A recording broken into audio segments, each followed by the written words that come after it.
Good morning, good afternoon, good evening. Welcome or welcome back to the Wilmac Wire. Thank you for tuning in. One of the things that keeps coming up across our public safety episodes this season is leadership. What it actually looks like to lead in one of the most high pressure environments imaginable, and then what it takes to carry that leadership into the national stage at organizations like NENA and APCO. Today's guest has done both and then some.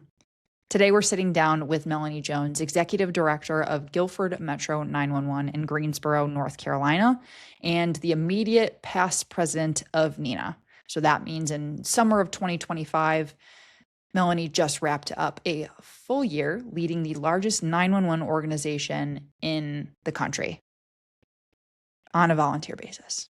Girl boss, I love it. Here's what you can expect out of today's conversation. We started things off with Melanie's career journey, where she started in banking, moved into public safety as a deputy sheriff, then moved into the 911 center, where she started as a call taker and has been able to grow into the executive director role over a 36 plus year tenure. We discussed her time as NENA president and the two biggest priorities during her term, which included telecommunicator reclassification and NG 911 funding. We discussed what it looks like running a PSAP of Guilford's size, including the staffing and retention challenge that Melanie is facing day to day. We hit on wellness, and of course, we hit on AI, where Guilford is headed and how Melanie is thinking about it thoughtfully amidst a major CAD transition.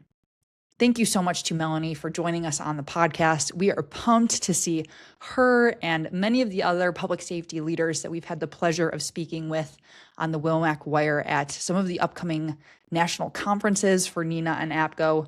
You'll really enjoy today's conversation. Thanks for tuning in, and I'll turn it over to today's episode. Welcome to the Wilmac Wire. I'm Emily Miller, joined by my co-host, Steve McDonnell. On this show, we talk with the drivers, the leaders, innovators, and decision makers pushing customer interaction technology and AI forward. And because we're proud to call Western New York home, we also spotlight the drivers in our own community, the people and organizations shaping growth and innovation right here. Let's get into it. All right, we'll get things started today by introducing our guest. She is a 36-year public safety veteran out of Greensboro, North Carolina. She started her career as a deputy sheriff before making the move into emergency communications. She's worked every level of a 911 center: call taker, supervisor, operations manager, and now executive director. She's led Guilford Metro 911 for nearly a decade, which is one of the largest consolidated 911 centers in North Carolina, handling over 700,000 calls a year. She's also the immediate past president of NENA, or the National Emergency Number Association. Welcome to the Wilmac Wire, Melanie Jones. Thank you very much for having me. Melanie, thanks for joining us on the podcast today. I hope it's nicer in North Carolina today than it is in Rochester, because it is pouring here. But it's a little chilly, but it's not raining. So okay, good. I would hope there's some sun down there. What's your chili, Melanie? It's about 62. Yeah. Okay. That's nice chili. Beautiful weather for us. Chili. I love it. All right. Well, Melanie, thanks again for joining us on the Wilmac Wire. We're going to start off our conversation today with a nice icebreaker that we like to call this or that. So I've got 3 questions for you, and we're going to start. Before we start with the first one, I just want to give you a little bit of context. So this first one is like a little specific. So I am a college basketball fan, and I love Duke. So my first, okay, that already answers my first this or that. I'm with you, Melanie. My first this or that question for you, Melanie, is UNC or Duke? Absolutely UNC. Yeah. So funny story. I was pulling out my outfit for this morning, and I was like, okay, maybe I'll wear this sweater. And it was Tar Heel blue. And I was like, I can't get myself to do it. But you attended a UNC school, correct? No. Okay. My daughter did, and my brother and sister did. They both attended UNC Chapel Hill. Okay. Oh, so you're a real Tar Heel. Oh, absolutely. Die hard. Okay. I had to give you a little bit of context, but it was funny how you answered my question before I even asked it. Okay. So on to our next this or that question. More intimidating first day, deputy sheriff or 911 dispatcher? Yeah. Really? Can you tell us a little bit about your first day? Well, so the county that I came from, which is adjacent to Guilford County, they were still writing everything down on pen and paper. Oh. And so when I was hired in Guilford County, the director took me into the 911 center. When I sat down, I was looking around on the console and he said, "What are you looking for?" I said, "Where's the pen and paper?" He said, you enter it as the people tell you on the phone. You don't write anything down." And I went, "Oh no." Like I was scared. I was like, "Oh my gosh, okay." So Oh that my was gosh. frightening. That is wild. We Yeah. I recently had breakfast with the old mayor of Rochester, where we're located, and he came up through police, and he got injured when he was young. He's like 2 years on the job. Not didn't get injured on the job, but got injured, and they put him in the 911 center while he was rehabbing. And he was telling me about it, and I'm like, what are you talking about? He said pieces of paper would come by like on a trolley system to him, and I was like, I just couldn't wrap my head around it, that's how it happened back then. Wow, that's crazy. But thank you for sharing about that. That's a fun one. Okay, and last question: walking your center floor or speaking on the national stage?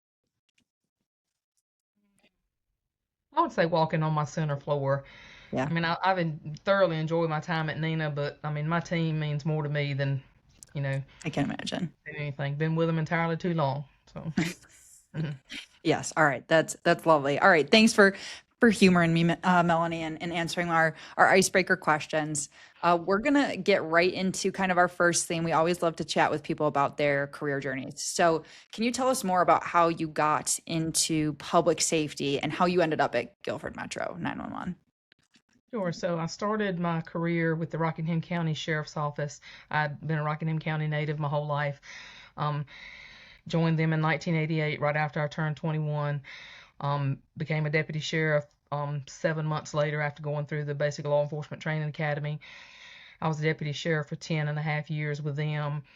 My former husband was the fire chief, and at the time he accepted a role in Guilford County as a fire chief, and he had to move to Guilford County. And this was back in the days that you couldn't work in one county and live in another one. So I applied for the Guilford County Sheriff's Office and Guilford County 911 both. But the Guilford County Sheriff's Office only offered rotating schedules, 2 weeks of days and 2 weeks of nights. And I had a 2-year-old and a 6-month-old at home, and there was no way I could manage that schedule. So the 911 center offered straight days or straight nights. So I accepted a role with the 911 center and been there ever since. So did you have any experience in 911 before you jumped into this?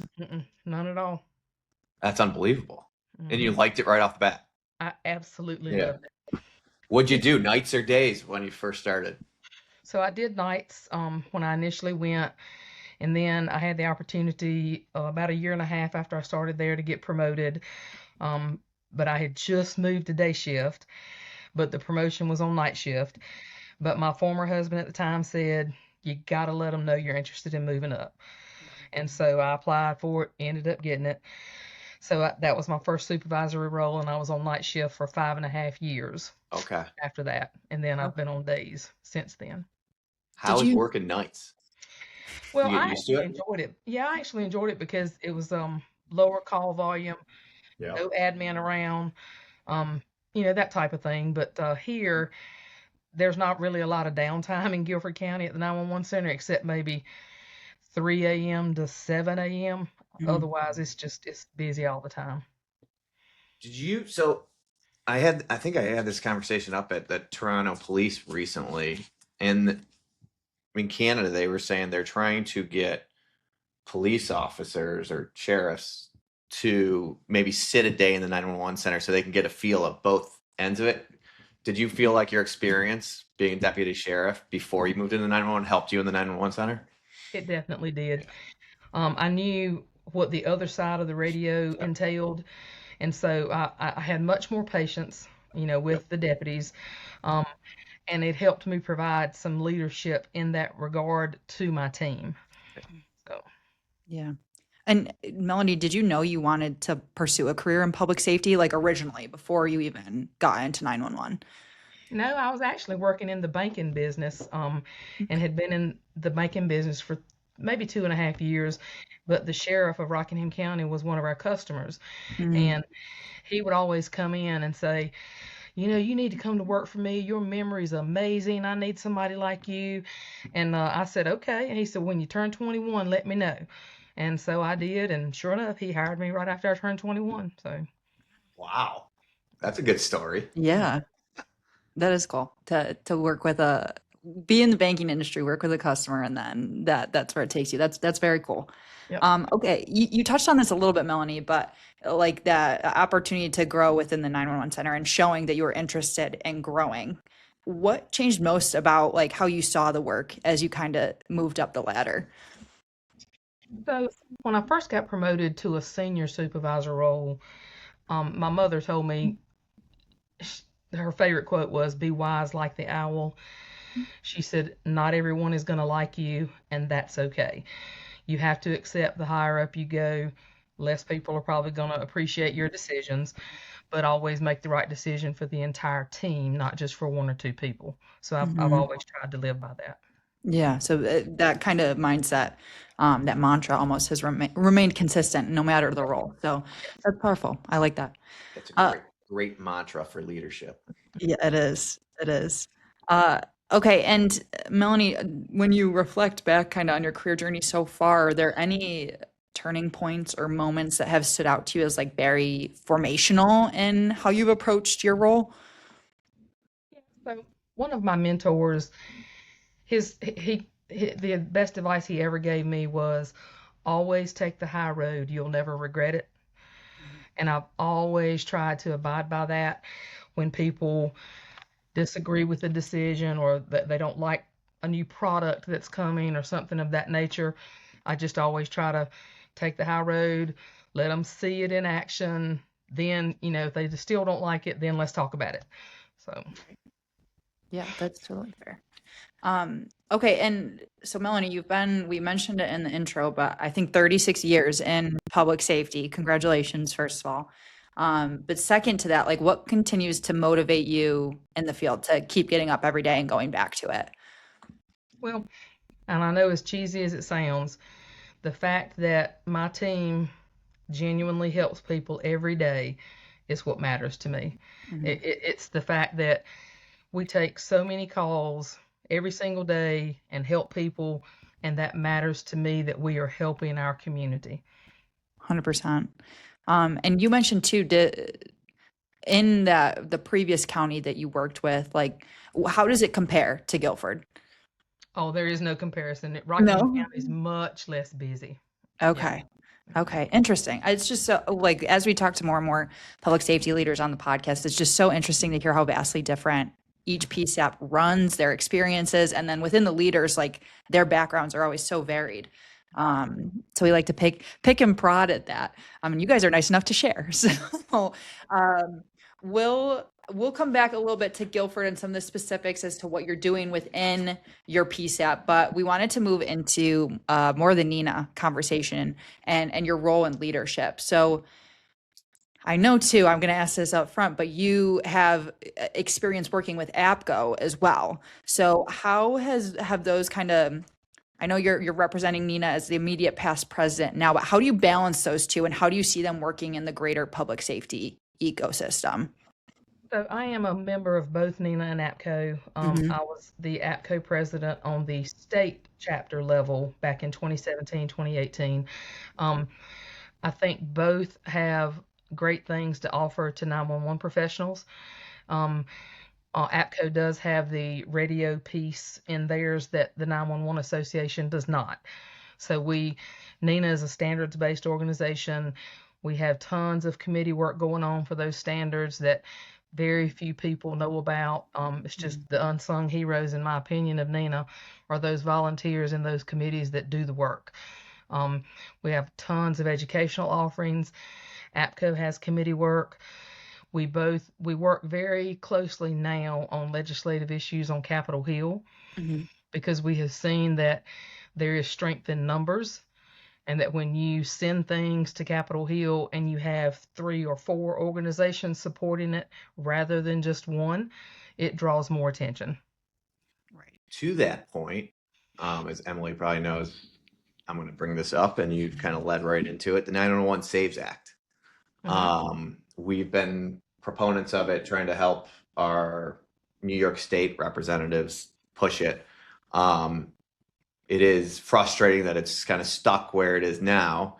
And I don't think in general, most of the public doesn't realize that 911 people don't get the type of benefits that police officers, EMS, and fire get. So I don't think it's been broadcasted enough out to the world. What are your thoughts on it, Melanie? And have you been part of any discussions in Washington around it? I know NENA obviously has to have a big part in it.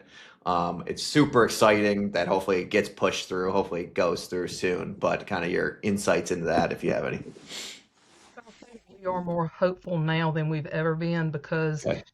the Senate unanimously passed in September of 2025 Yep. the Enhancing First Response Act. Right. And that has actually been sent to the House, the Senate version of it. We asked when we did the 911 Goes to Washington event in February, we asked House members to pass the Senate version under suspension of rules, which is something they can do. And the reason is because the 911 Saves Act language was changed to only suggest that the Office of Management and Budget change the classification. The Senate version tells them to do it, to change it. And so we would much rather have the version the Senate has sent than the 911 Saves Act. So we're asking them to pass that one instead. Yeah. Interesting. I was not aware of that. Yeah. So That's good. Yeah, and sorry, Steve, if you want to. Go ahead. I was just going to ask, I know, Melanie, when you stepped into your term as NENA president, like the telecommunicator reclassification was one of a thing you pushed. So it is exciting to see progress in that role. And like you said, in the small role that Wilmac plays in the ecosystem, we're just trying to bring awareness to it, because every time we chat with people, even locally, when we discuss the fact that telecommunicators aren't classified in a certain way, there's like, it's a no-brainer sort of conversation. We've had that with a lot of PSAP leaders, that it's usually a surprise to them. So as former the immediate past president of NENA, like, what do you tell people when they ask like how they can help? Well, they can contact their local legislators, who then carry more weight with the federal teams. But they just, I mean, like, my local city council and local county commissioners have come into my center. And so as soon as they've come in and sat in, like 2 weeks later, they passed resolutions recognizing us as first responders. It's just a matter of getting them here to see the work we're doing. I mean, if they can see it, they'll know exactly what we mean and why we should be first responders. Right. How is going to Washington and being in that environment and pushing legislation along? How is that? It is very impactful. I have developed a rapport with one of my senators who used to be my congressman, and the one that used to be a congressman and now holds a very high office in President Trump's administration. We are still in contact. Building those relationships helps to set the stage for those coming behind you. Yeah. Because this year we had like 19 people from North Carolina that went for the 911 Goes to Washington event. And we actually had a breakfast in Senator Budd's office.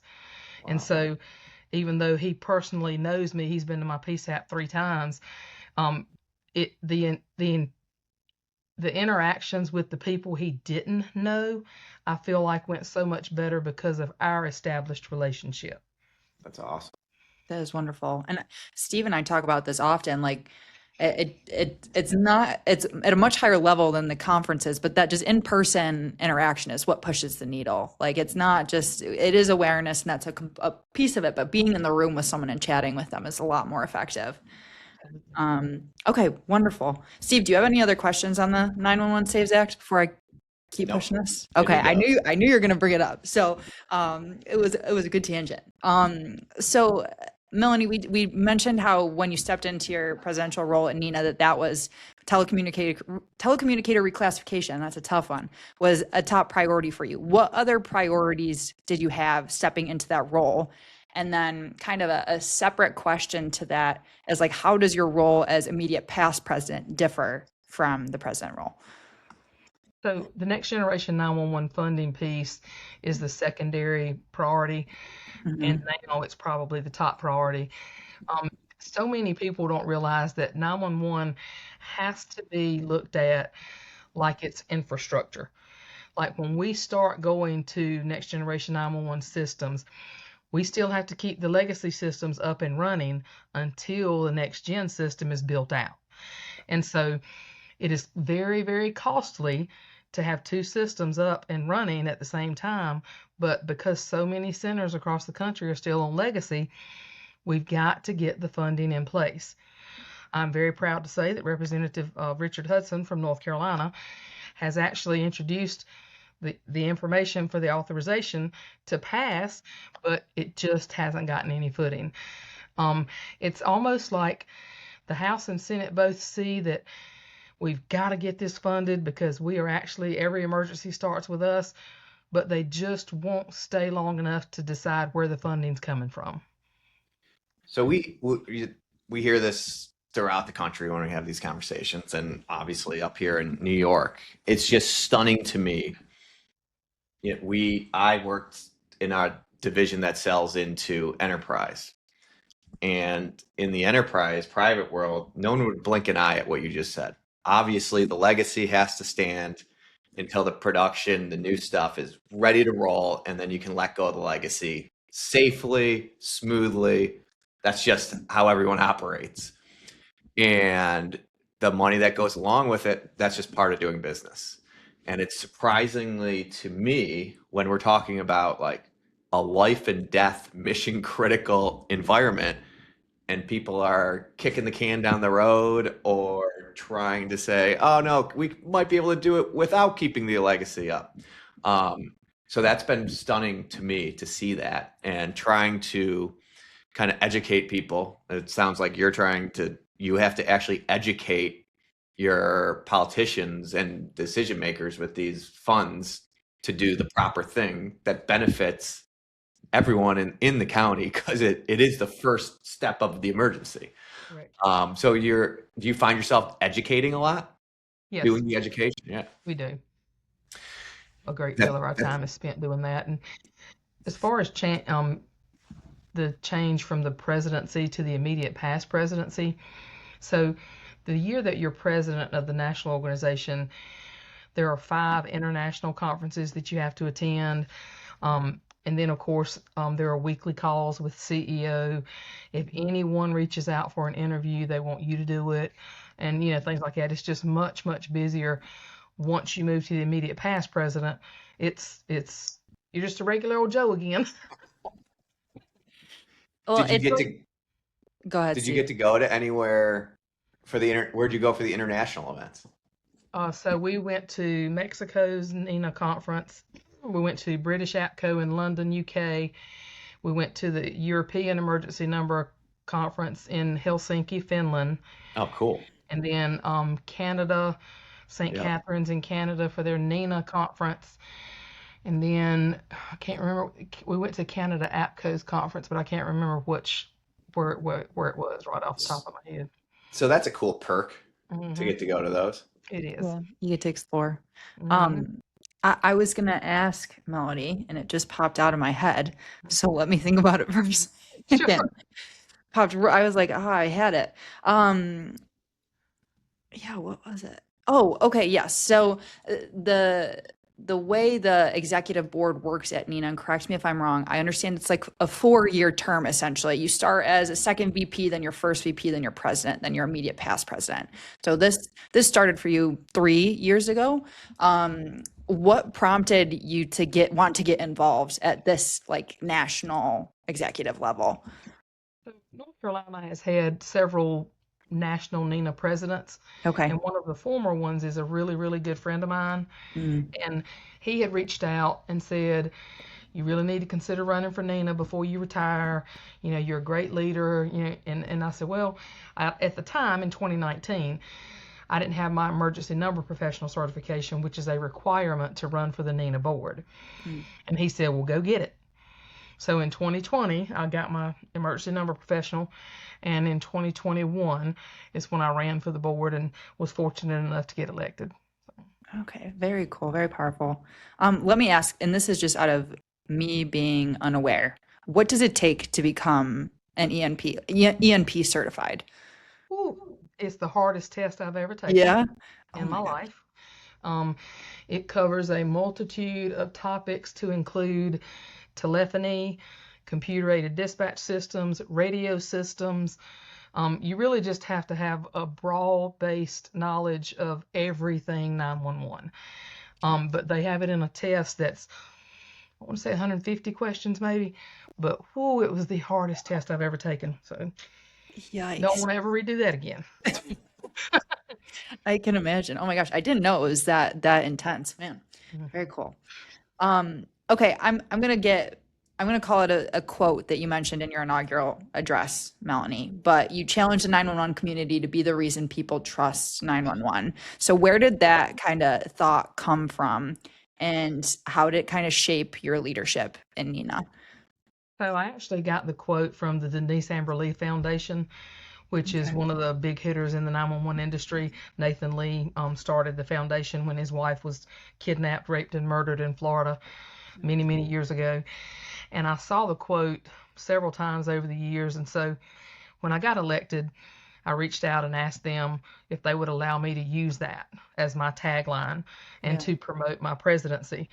And they agreed to it. And fortunately, we found somebody that was willing to do merchandise with Be the Reason People Trust 911. So we sold t-shirts and sweatshirts and stickers and things like that. And all of the proceeds were donated to NENA's Gold Line Scholarship Fund. So Okay. it funded people to come to the National NENA Conference. So it was Yeah, really, really cool. that is wonderful. Very cool. Okay, Steve, do you have any other questions for Melanie before we move into the more Guilford Metro 911 focused area? When you run for this, is it like, do you have to have a team helping you out?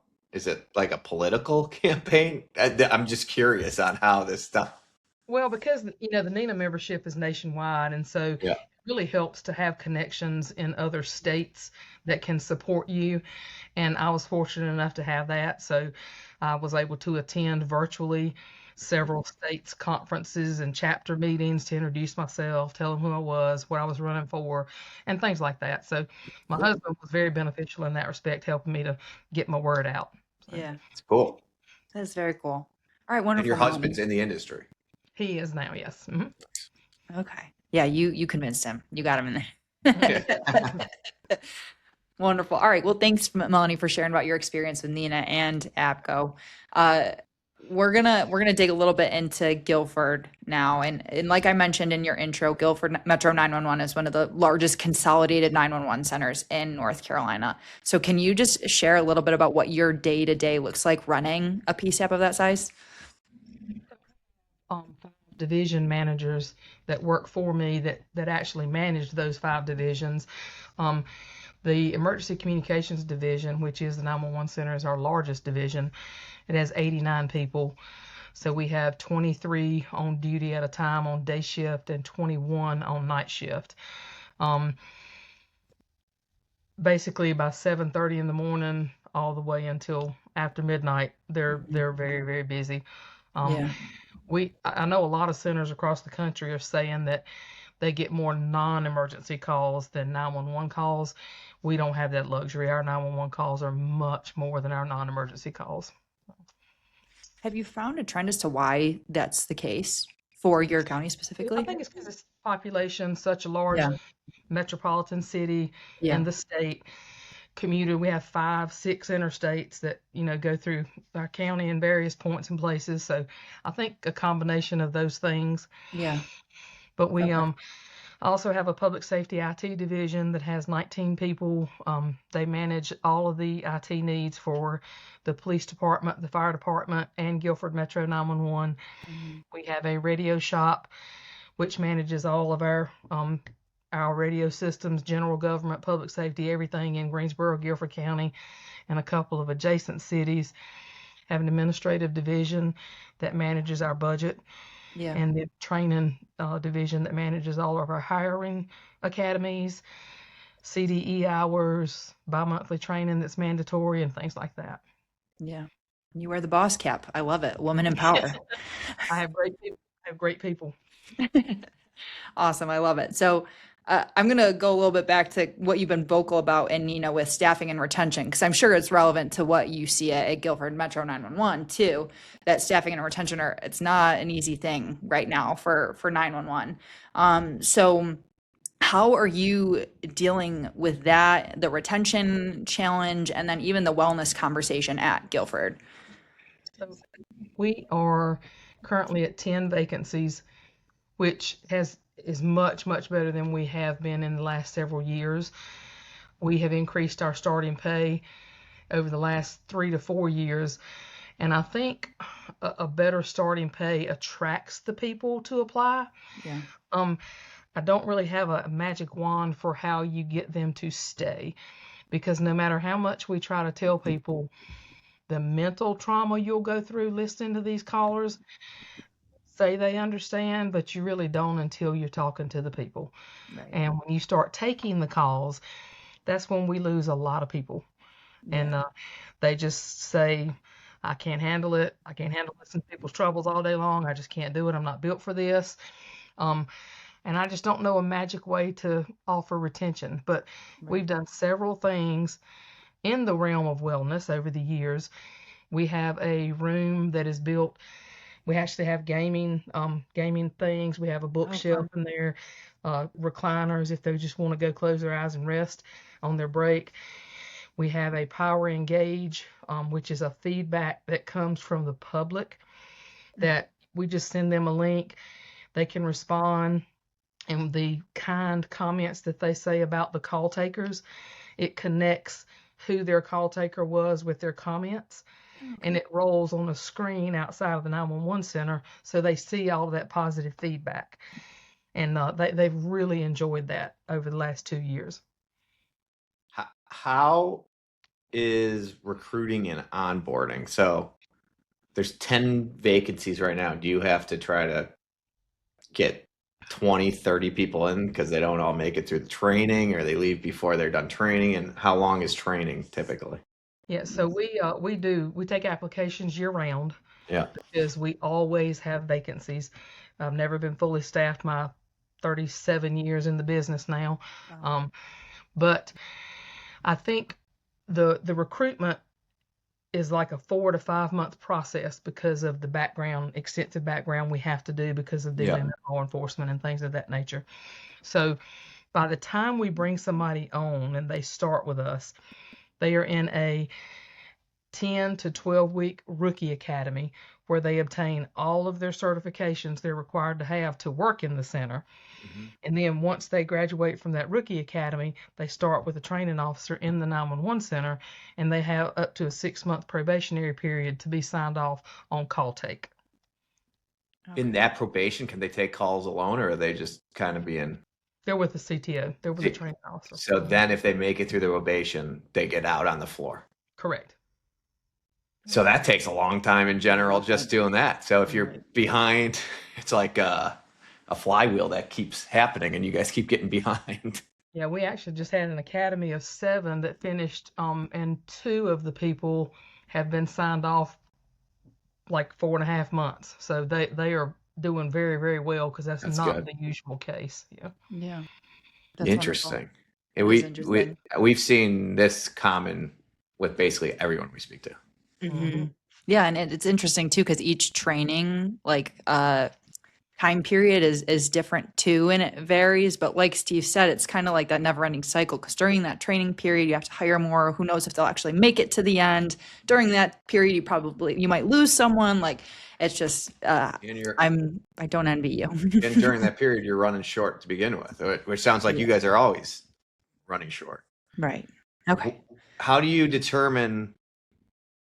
So if you were running full steam, would it be 30 people on? No, 23 on day shift and 21 on nights. And that's running full. Yes. Yeah. Okay. So then you're just basically dealing with more overtime than with the vacancies. We actually don't have to have much overtime. The people here, so we have an automated call distribution system. Yeah. So all of our 911 calls are answered in less than 10 seconds, 99.9% of the time. So we don't have to. We've had to do mandatory overtime once in my career, and it was for 7 or 8 months, and that was it. But we had 21 vacancies at that time. Wow, 21. Yeah, that was in 2020, 21. Yep. Oh, wow. And that's a tough time to do it too. Go ahead, Steve. Oh no, I was just had a thought. Okay, wonderful. All right, Melanie, last question before I start to wrap us up. But AI, Wilmac operates in the AI world, so we have to ask the question. But AI is starting to becoming more of a hot topic in 911 conversation. So how are you thinking about it from the practitioner perspective as the executive director at Guilford, and then from the NENA executive leadership perspective? So the NENA chair officers, the NENA board has to remain vendor neutral. So I can't really speak to either or from that perspective. Yeah. So Guilford Metro 911, we are currently in the process of transitioning to a new computer-aided dispatch system. Okay. And that is set to go live in February of 2027. Our current system is a 30-year-old platform. Ooh. Yeah, so the one we're transitioning to, we're looking very forward to getting on a much better technology system. We are reviewing having AI answer our non-emergency calls. But I gave my IT manager my word that I would not put anything else on his plate until the new CAD goes live. So we've demoed with 3 or 4 different clients for providing that service, but we just aren't going to be able to move forward until the new CAD's up and running. Yeah. Yeah, we've seen that. That's the most popular use case we've seen in 911 for AI is the non-emergency.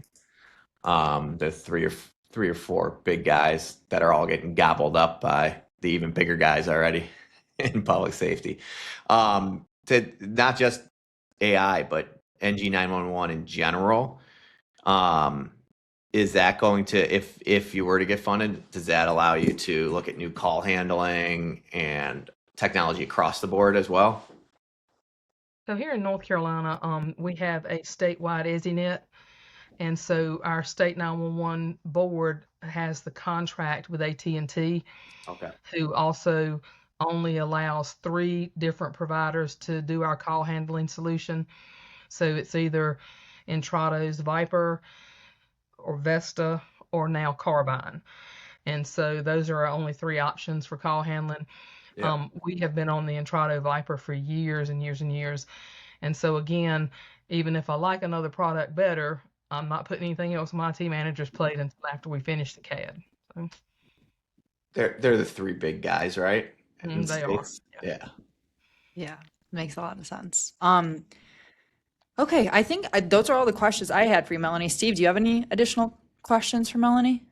No, this is great.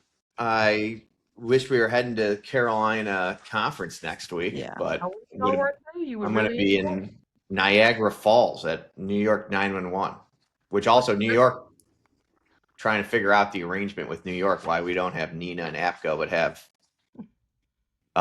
911. What's it called, then? New York State 911 coordinators. I think it's like an amalgamation. That's what I've been told, at least. Actually managed that conference. He was a 911 director in upstate New York. He worked for him for 26 years. What? Where in upstate New York? Where? Shenango County. Okay. Okay. And now he's down there. Yep. We fell in love back in 2018-19, and he moved down here in 2021. We got married in 22. Yeah, it's honestly it's kind of ironic because up here we're in Western upstate New York. I'm originally from Buffalo, so I always say Western New York. Then I get my wrist slapped. But we have a lot of people who move down to North Carolina, so that's just a very like common occurrence up here. So it's ironic that your It's, husband's from up here. Yeah, I he don't know was. what it is. It is like people get out of college up here and flee down to North Carolina. It's so It's they're a closer to very popular Googling. spot. That's why. Yeah. Wonderful. All right. Oh, Melanie, I did want to say too, I know we wish we see you at North Carolina next week, but we'll likely see you at NENA 2026 in Columbus. So it'll be lovely to meet you in person there. Um, okay, before I wrap us up today, Melanie, is there any initiatives or programs at NENA, Guilford, wherever that we didn't touch on that you want to share with our listeners? No, not that I can think of. We just need to really be talking to our congressmen and senators about funding Next Generation 911. Absolutely. Wonderful. Absolutely. All right. Thank you again, Melanie, so much for joining us. For our listeners, if you'd like to connect with Melanie, you can find her on LinkedIn under Melanie Jones, and she also has an official NENA page on Facebook. Outside of that, you can learn more about NENA by heading to nena.org. And you can also follow NENA on Facebook, Twitter, and YouTube. And last but certainly not least, Guilford Metro 911 you can find on the Greensboro, North Carolina government website. That's greensboro-nc.gov. And you can also follow Guilford Metro 911 on Facebook. Melanie, thank you so much for joining us today on the Wilmac Wire. It was an absolute pleasure. Thank you for having me. I really Thanks, enjoyed Melanie. it. Thank you. Thank you for listening to the Wilmac Wire. If you like today's conversation, make sure to subscribe wherever you get your podcasts, or watch full episodes on our YouTube channel. You can also learn more about Wilmac Technologies and our work in customer interaction technology at wilmactech.com. We'll be back soon with more conversations with the drivers, those shaping our industry and those building right here in Western New York. See you next time.